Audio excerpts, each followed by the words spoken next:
오늘은 룻기 1장 6절에서 14절까지 말씀입니다. 오늘 본문에는 나오미의 두 며느리가 등장합니다. 한 사람은 룻이고 한 사람은 오르바입니다. 룻은 우리에게 너무나 익숙한 이름이지만 이 오르바는 우리가 본문을 보면 오르바였지 라는 생각이 들고, 또 시간이 좀 지나면 오르바, 좀 생소한 이름으로 바뀌게 됩니다. 이런 차이가 일어나는 이유가 무엇인가? 오늘 본문에서 우리가 알 수 있지만 이 두 사람이 서로 다른 선택을 했고 다른 길을 걸었기 때문에 그렇습니다.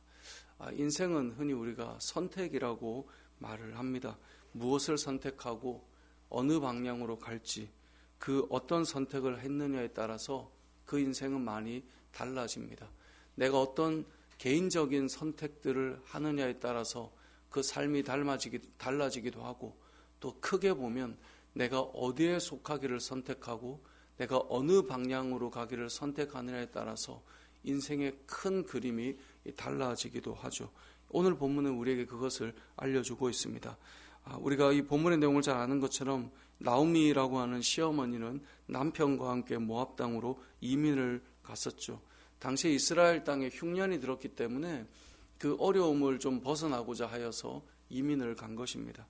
근데 이민을 가서 잘 살면 되는데 그 남편이 먼저 죽게 되고 또 두 아들이 다 죽게 되었습니다.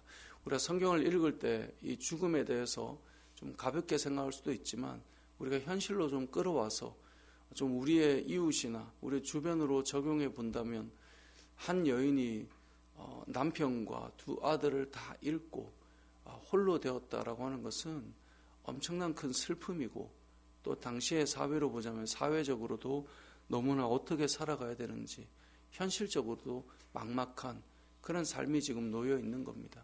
그러니까 감정적인 문제도 있지만 앞으로 어떻게 살지에 대한 문제도 있는 것이 오늘 이 나오미가 겪고 있는 현실적인 문제이죠. 자, 이러한 가운데 결국 흉년이 들어서 떠났는데, 소식이 들리는데 하나님께서 그 백성들, 이스라엘 땅은 돌보고 계시다는 소식을 들은 거예요. 그래서 결국은 나오미가 이게 남편을 따라온 것이 잘못된 선택이구나 아마 깨달았을 것입니다. 그리고 다시 본인의 고향으로, 하나님께서 임재하시고 다스리는 땅으로 돌아가야 되겠다라고 결심을 하게 되죠. 자, 그렇게 결심할 때 두 며느리가 함께 길을 따라 나섰는데요. 오늘 본문에 계속 반복되는 단어가 있죠. 돌아가라, 돌아가라. 나도 내가 가야 할 길로 돌아가듯이 너희도 너희가 가야 할 길로 돌아가라. 각자가 가야 할 길이 어디입니까? 나오미는 하나님께서 계시는, 하나님께서 임재하시는 그 이스라엘 땅으로 돌아가는 것이라면, 두 며느리는 남편이 없잖아요. 그럼 아직은 새로운 삶을 살 수 있으니 모압에 원래 너희의 어머니의 집으로 돌아가라. 그렇게 해서 돌아가라고 권한 거예요. 계속적으로 이들은 따라가겠다라고 말했지만 나오미는 결국은 돌려보내려고 애썼습니다. 그래서 그 가운데 결국 이 며느리 오르바는 돌아가기를 선택하고 룻은 어머니를 따라가기로 선택했다라고 하는 것이 우리가 잘 아는 오늘 본문의 내용이죠. 자, 이 두 사람의 나눠진 선택 가운데 오르바는 사실 성경에서도 또 하나님의 그 기록에서도 더 이상 등장하지 않지만, 룻은 전혀 다른 인생으로 그의 인생을 아주 영광스럽고 또 하나님께서 그 이름을 그리스도의 계보에까지 올려놓는 귀한 삶을 살게 된다는 것을 우리가 오늘 본문을 통해 알게 되는 것입니다. 오늘 본문에서 앞서 말한 것처럼 여러분, 우리는 어떤 선택을 할 것인가, 또 어느 방향으로 가고 어떤 삶을 살아갈 것인가, 또 나는 어디에 속해 있을 것인가, 우리는 이런 여러 가지 고민 속에서 오늘 이 룻이 선택을 좀 생각해 볼 필요가 있습니다. 룻은 이제 내일 본문에 나오지만 하나님을 따르는 어머니를 선택했습니다. 이 말은 바꿔 말하면 하나님을 선택하는 길을 가는 것입니다.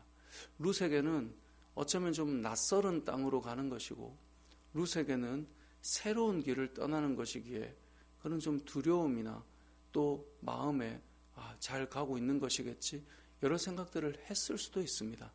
아니, 혹 믿음이 그냥 어머니를 보니 내가 확고하게 믿어야지라고 한다 할지라도 새로운 땅으로 간다라고 하는 것은 사실 두려운 일이죠. 근데 믿음의 길이 저는 그런 것이라고 생각합니다. 우리는 이제 이 교회 생활이 워낙 오래되어 있기 때문에 낯설지 않지만 새로운 어떤 신앙의 문제를 가지고 시작하는 사람에게는 사실 이 믿음의 영역이라고 하는 것은 낯설 수밖에 없습니다. 우리가 기독교인이지만 천주교만 해도 그런 것 같아요. 제가 예전에 목동에 사회 갈 때 이 캐톨릭은 참 좋은 게 이 뜰이 넓게 다 있잖아요. 성당들은. 그래서 이 청년들과 이렇게 식사를 하고 그 성당 뜰에서 이제 벤치가 좋아서 얘기를 많이 나눴는데, 저는 이제 어릴 때부터, 아주 어릴 때는 절밥을 먹고 컸지만 그 다음에 이제 교회만 다녀와서 이 천주교는 좀 낯설더라고요. 그래도 어찌 보면 이 하나님을 믿는다라고 하는 거기에서 또 신학적인 논쟁들이 있긴 하지만, 그럼에도 이 성당 안으로 들어가는 게 저는 늘 낯설더라고요. 그냥 2차례 들어가 보려고 했는데 이게 너무 좀 낯설어서 들어가는 발걸음을 멈추고 또 들어가려다가 못 들어가고 이랬었는데, 여러분 생전 교회를 다니지 않았던 사람이 어떤 사람의 믿음을 보고 교회라고 하는 자리에 들어온다? 모든 게 낯설을 수밖에 없죠. 아마 여러분들이 평생 절에 안 다녔는데 절에 한번 가본다. 그게 낯설고 어색할 수밖에 없는 거죠. 오늘 루시 선택한 이 걸음은 어찌 보면 익숙한 걸음이 아니고요.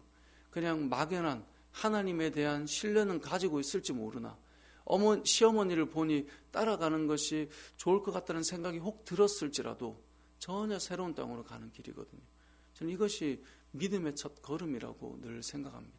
낯설지만 가게 되는 길. 오르반은 어찌 보면 시어머니를 따라가지 않은 원래 본인의 집으로 가는 너무나 익숙하고 또 어찌 보면 마음으로 편안한, 시어머니를 따르겠다고 울며 첫 걸음을 했지만 사실은 어디가 더 편안하겠어요. 남편도 없는데 시어머니와 함께 낯선 땅으로 가는 것과 본인의 집, 어디가 더 익숙하다고 생각이 들겠습니까? 우리의 이 믿음의 영역과 믿음의 문제는 새로운 걸음을 내디딜 때마다 때로는 생소하고 낯설을 수도 있습니다. 새로운 한 해를 시작하며 우리는 또 믿음에 대한 기대를 가지고 또 교회 공동체에 대한 기도 제목을 가지고 또 여러분 가정이나 여러분의 모든 삶에 여러분이 일하는 그 일터의 어떤 제목이나 이 모든 기도 제목들이 있지 않습니까? 그곳에서 믿음의 걸음을 내딛는다는 것, 우리가 오늘 룻의 마음을 좀 생각하며 기도해 보면 좋을 것 같고요. 또 한 가지는 오늘 말씀에 룻이 시어머니를 따라간다라고 했던 것, 그것은 시어머니의 하나님을 룻이 간접으로 경험했기 때문이잖아요. 우리 교회가 기도할 때 우리 은혜울림교회가 우리 공동체를 통하여서 이것이 하나님을 따라가는 길이겠구나, 그런 좀 믿음의 마음을 가질 수 있는 그런 공동체가 되면 좋겠다라는 생각이 들었습니다. 오늘 본문의 선택처럼 어느 공동체에 속해 있는가도 사실 많이 달라진다라는 생각을 합니다. 세상에 많은 교회가 있지만 우리 은혜울림교회에 속하는 믿음의 결단을 하는 가정이 되었다라고 할 때 그 가정이 하나님의 은혜를 입고 정말 이 공동체에 있다라고 하는 것이 영적인 기쁨이 되고 또 한 해를 지나보니 우리의 믿음이 잘 자라고 가정이 주의 복을 받고 하나님의 은혜를 누리며 살아가는 것이 이러한 기쁨이구나, 그런 경험을 할 수 있는 공동체가 되었으면 좋겠는데요. 오늘 이 선택이라고 하는 단어가 이 시대 저와 여러분에게 중요한 단어가 되고 또 하나님께서 기뻐하시는 선택이 되고 또 때로는 우리 교회를 선택할 때 그 선택이 하나님을 많이 경험할 수 있는 그런 선택이 되는 그런 우리 교회가 되고 그런 한 해가 되시길 주님의 이름으로 축복합니다. 아멘.